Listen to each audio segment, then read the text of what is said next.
So yun guys, dahil wala ngayon yung mga amo ko, may oras ako para mag-general cleaning sa kwarto ko. Inuna ko nga pala itong pinaglalabahan ko. So yun guys, nilagyan ko nga rin pala ng sabon na tayo, tapos nilagyan ko na nga rin pala ng Clorox kasi medyo nangingitim na. Once a week ko lang kasi nililinis tong pinaglalabahan ko kasi syempre medyo tinatamad na ako kapag maraming gawain. Kaya minsan ko na lang kasi ito nililinis. Kaya yan, ngayon hanggat wala yung mga amo ko, sinusulit ko talaga nililinis ito, papuputuhin ko talaga. Kasi matatagalan na naman ako bago to linisin. So yun, talagang kinuskus ko talaga ng kinuskus, tinanggal ko talaga ng mga itim. So yun guys, sunod ko naman ngayon yung pinaghilamos ko ng muka. Ito naman, palagi ko talaga nililinis to sa tuwing naghilamos ako. Hindi pwedeng hindi ko malilinis to talaga. Dito ako naghilamos tuwing umaga, tuwing gabi.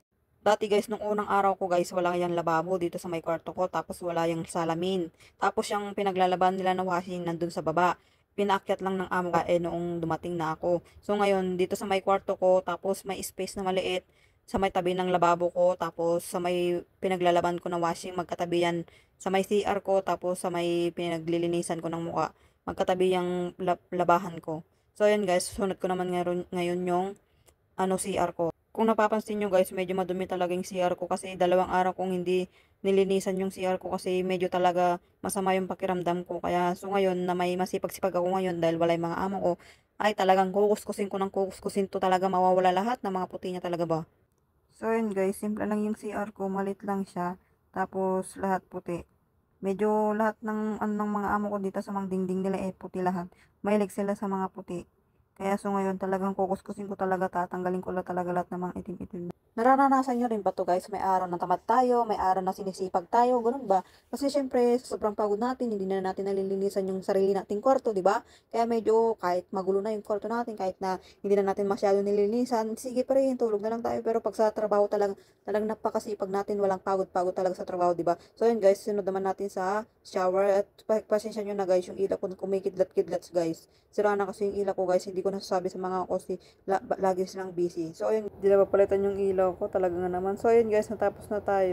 So yun guys, sunod naman natin tong kwarto ko. Guys, pagpasensya nyo, talaga magulo yung kwarto ko kasi umiga ako dyan kanina nung pagkatapos ko maglinis dito sa kusina. Tatanggalin ko tong bedsheet ko kasi 1 week nang hindi ito nalalaban. Papalitan ko ng bedsheet na bago. Kasi ilang araw na itong hindi na rin nalalaban. Naghanap ako ng bedsheet na magpapalit nito. Ang hirap ko pang hinahanap. Buti na lang at may nakita ako. So ayun guys, papalitan natin yung bedsheet ko.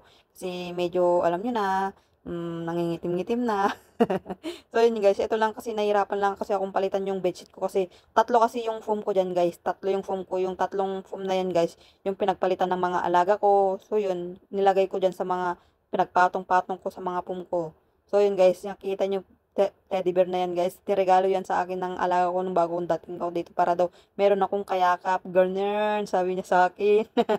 So yun guys, kung napapansin nyo, nagbusit ako ng pampabango dyan kasi madalang kasing pumapasok talaga yung mga alaga ko dito. Minsan may kinukuha sila kaya nagpabango ako dito. So ngayon guys, fast forward tayo, tapos na rin pala akong naligo dyan. Tapos syempre, na hindi makakalimutan ng sarili, kahit konti, mag-lotion bago matulog, di ba? Ganun. Para medyo mabango-bango naman tayo kasi pag umaga na kasi guys, diretso na kasi ako sa trabaho.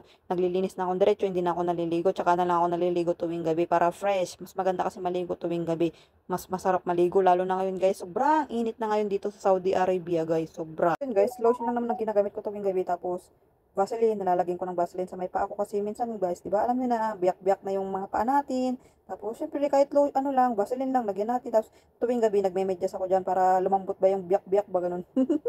So yun guys, yun lang guys. So tapos na tayo sa ating katawan. Tapos uminom naman ako guys diyan ng tubig talaga na bago talaga ako umiga. Umiinom ako ng napakaraming tubig para masusten sa pagayon. So yun guys, bye-bye. Thank you sa panonood.